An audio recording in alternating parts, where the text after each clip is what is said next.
What's up, Tube?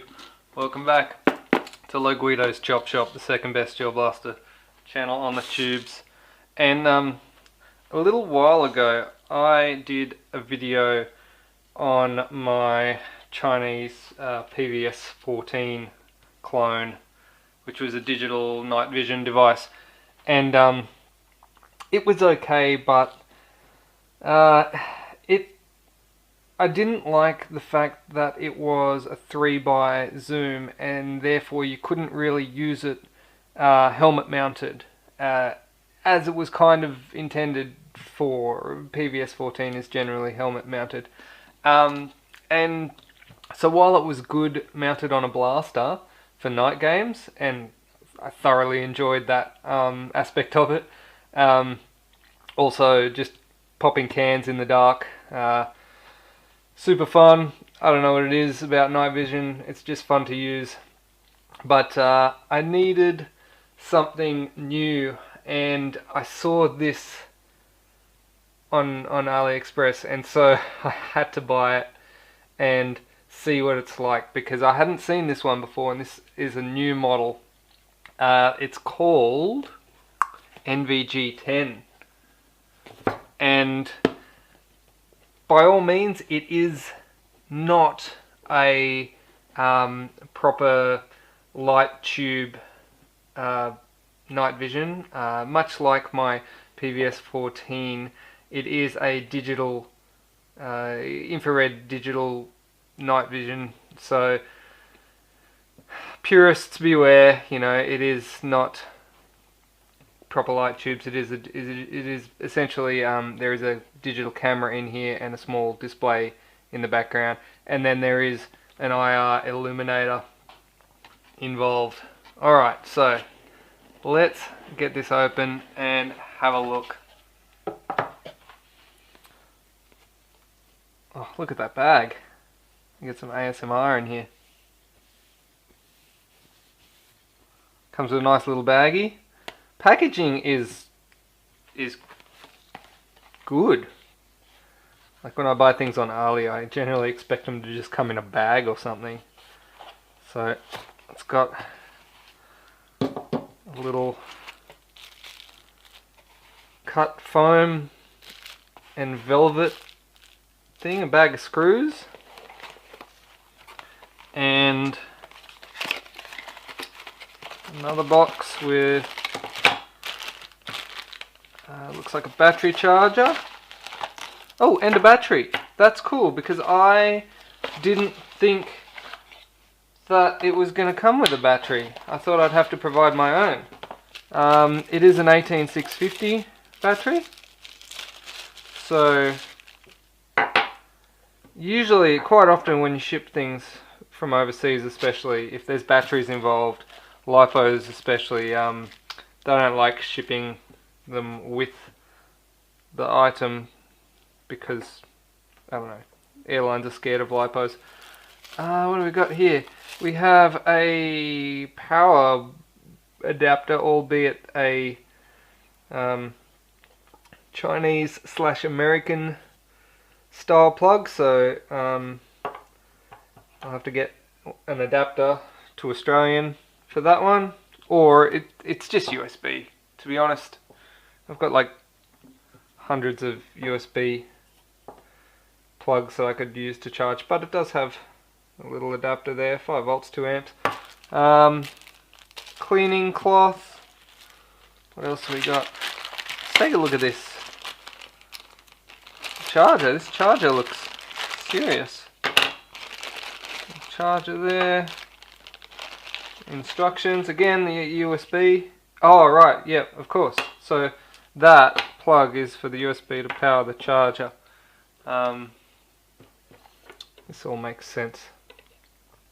But yeah, I can just plug that in USB. That's a cool little charger. Alright, let's crack this open and have a look. Let's get down in here. Alright, so the battery goes in this compartment here. Unscrew this and hey, there's another battery. Comes with two 18650s. 2200 milliamp hour. Hey, that's bonus. Cool. I was surprised it had one battery, let alone having two batteries. That is cool. The cap and the thread on this is really quite nice quality. It's like a brass threaded cap. It's really nice compared to my PVS 14. Get the little eye cup here, and here's the control buttons. There's 3 buttons, a left, right, and a power. So let's crank this on. Now, some of the features that this little NVG10 has are quite unbelievable when you read the ad. It states things like it's got a gyroscope, it's got Wi-Fi, it's got a whole bunch of stuff that I'm like, really, what does it need all this for? It's just a night vision, right? But I think you can actually record off of this via Wi-Fi, which I think is really cool, because when I do you know, reviews on night vision devices, and for that matter when anyone does reviews on night vision devices, the reviews lens cap, the reviews are always garbage, because this is what you look at, and that's no good to anyone. No one can see that. What's the point? So yeah, we want to be able to see properly what I'm seeing when I look through this. Calibration successful, it says. Now it's got a little compass on the top. You might have been able to see that. Maybe not. What I will do is I will play with this, getting the Wi-Fi app working, and then we'll go out in the dark and see how this performs, because that's really what we care about. You can see on the front here it's got a big IR illuminator. It's not on, I don't think. Let's see if I can turn it on. So to turn the IR illuminator on, you have to hold the right arrow for 3 seconds, I think. Alright, now it's on. Now if I press the right arrow quickly, it adjusts the level of the IR. So that's level 3. Let's see if that shines a bright light. Yeah, so you can sort of see the red from it with your naked eye, and my camera sort of picks it up pretty good. That's level 1, level 2, and level 3.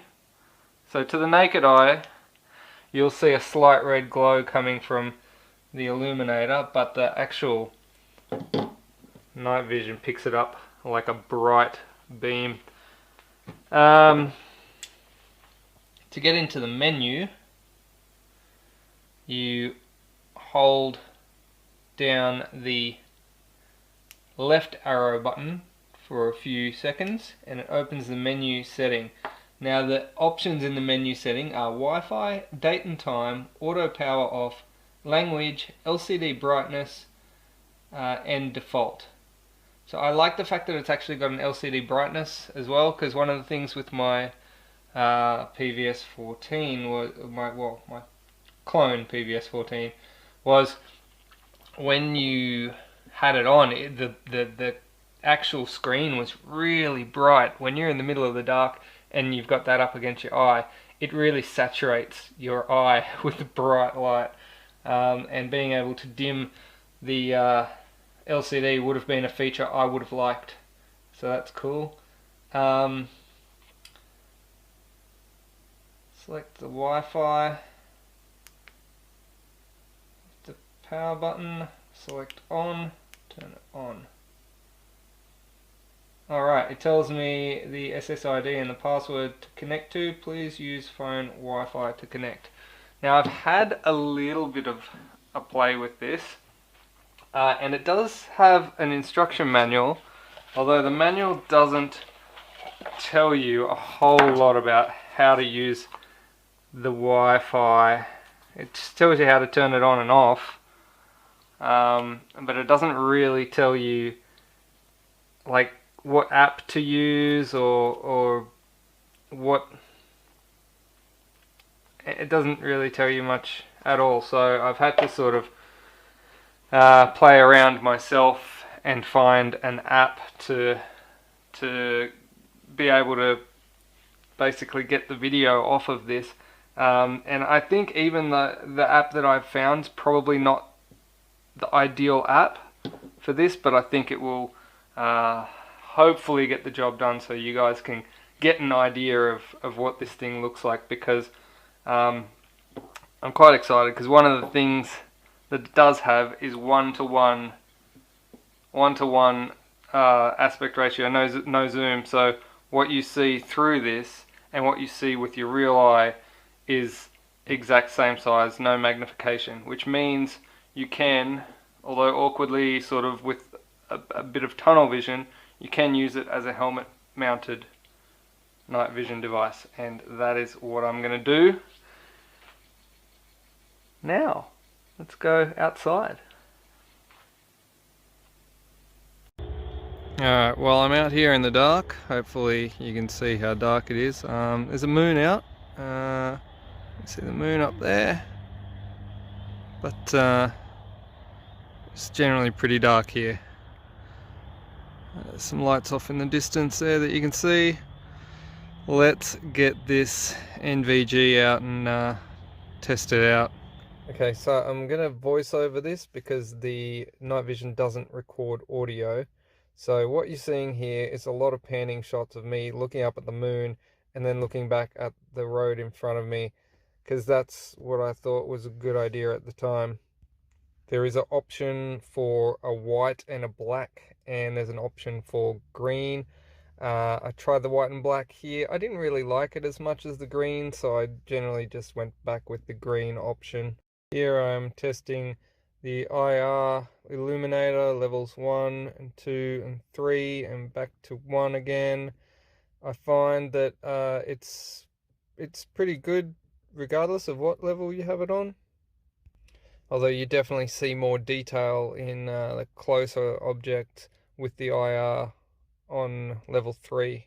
Right now I'm testing it with walking, going for a bit of a walk with it on my head, and you can't really tell I'm walking in the footage, but I did go for a fair bit of a walk, and I didn't have too much of a problem. I'm looking down at my feet so that you can see the one-to-one ratio view.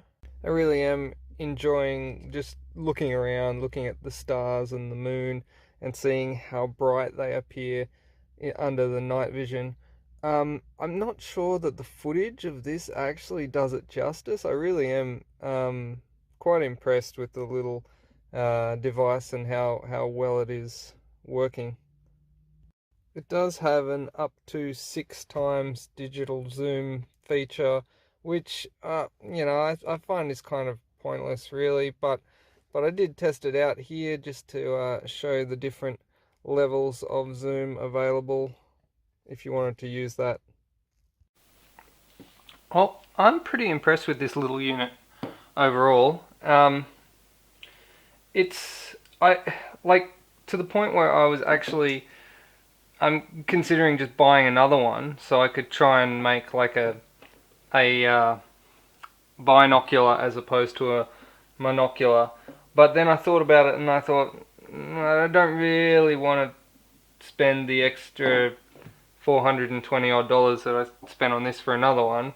And I also thought that I quite like the fact that you put this over one eye, and even when it's dark, if you've got the other eye open, you still have a little bit of peripheral vision that you kind of lose when you've got this in front of your face. So having that little bit of peripheral to see something and then to be able to turn your head and get the night vision focused on that area, I think is actually pretty handy, and to the point where I actually don't really like this little eye cup going right over your eye. I like it to be sitting just a little bit in front of your eye, and I think you can take this off. You should be able to. And then you've got the, maybe you can't take it off. I think they're pretty good either way. I'm sure if you tried hard enough you could. But I like to have this a little bit in front of your eye. And then you've still got like a little tiny bit of peripheral vision. And it sort of overlays the night vision over your eye, like a head-up display kind of thing. And it's an interesting effect. And it works. I don't know how to explain it, but like basically it's like, yeah, it's like you've got a head-up display of a night vision blob in the middle of your view, and then your other eye and your brain sort of make it work. And yeah, that works. So I don't think I'll bother getting two of them, although I might, who knows, maybe I will just to play around. But they are expensive for just playing around with, so maybe I'll just stick with the monocular. Either way, gripes. My gripes that I've got is that the objective lens is still a manual focus. It's a manual focus, but it does seem that you don't have to change it too much that often, because I found that if I just set like a focus on something, I don't know, roughly 10 or 15 meters in front of me, then it's pretty fine for everything, except for if I'm trying to look at something up close. Like if you're trying to read a map or something, then you'd have to adjust the focus. But if you're just looking at things further away, then I find you just have to set the focus once and it's okay. Unlike my PVS-14, where you'd have to just continuously be readjusting the focus all the time, any time you look at something different. The eyepiece is also adjustable for focus for your eye. I find for me most of the time I've always got these set to 0. I don't wear glasses or anything, so yeah, that always works with me on 0. Wearing glasses is another point that I want to bring up. In gel ball, you're always wearing goggles, so I made a conscious effort to try using this while wearing goggles, and it worked. It worked well, even through the goggles, so I was happy with that outcome as well. Another massive gripe for me was that the software, the Wi-Fi software was absolute junk. It was it's designed for like a dash cam or something. It's not designed for this at all. It doesn't give you the full features that it should have.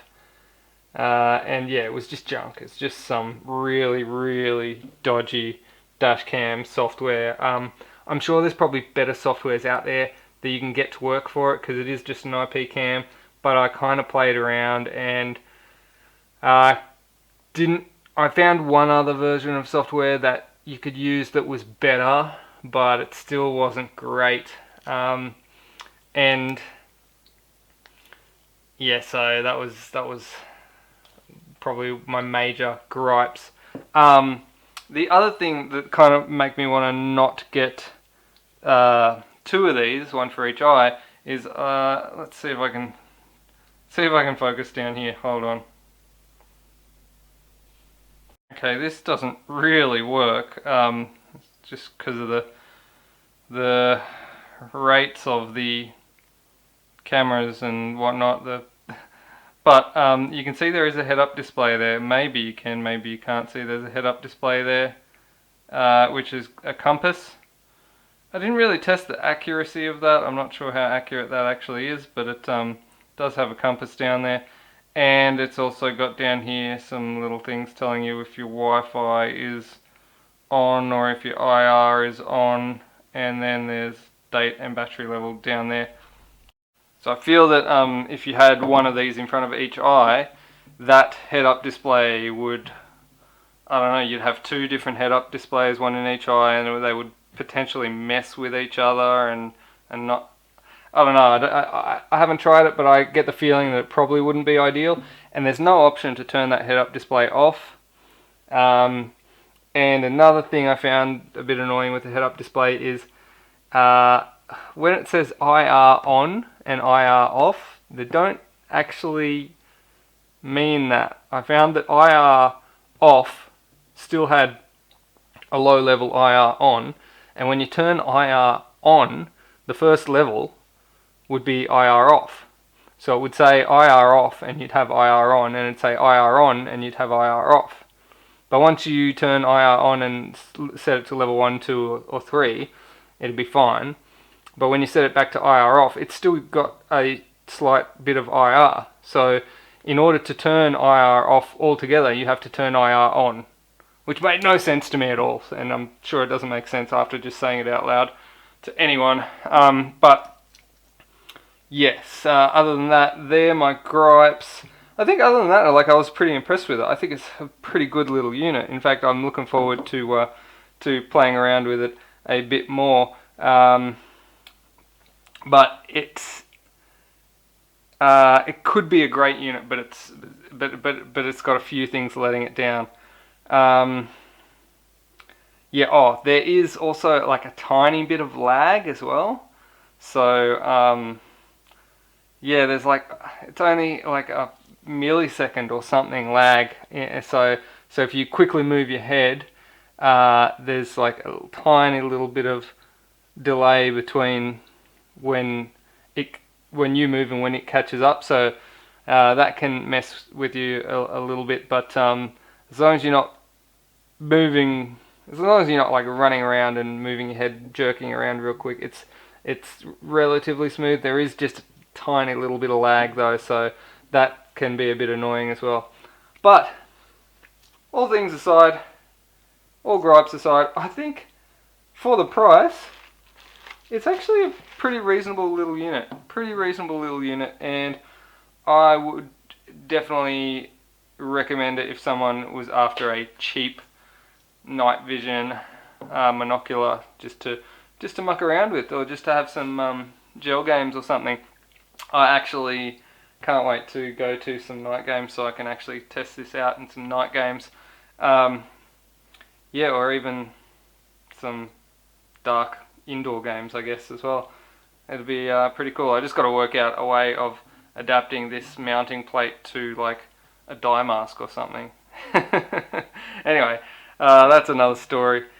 Thanks for watching. This has been Low Guido's Chop Shop, and if you're keen on getting a patch from me, you can hit me up on the Facebook face page, Low Guido's Chopters, and there's instructions there how you can buy a patch from me. Also, if you're enjoying what I'm doing, there's a link to buy me a coffee if you're keen to shout me a coffee. I'll put a link to this as well, where you can pick up one of these if you want one of these.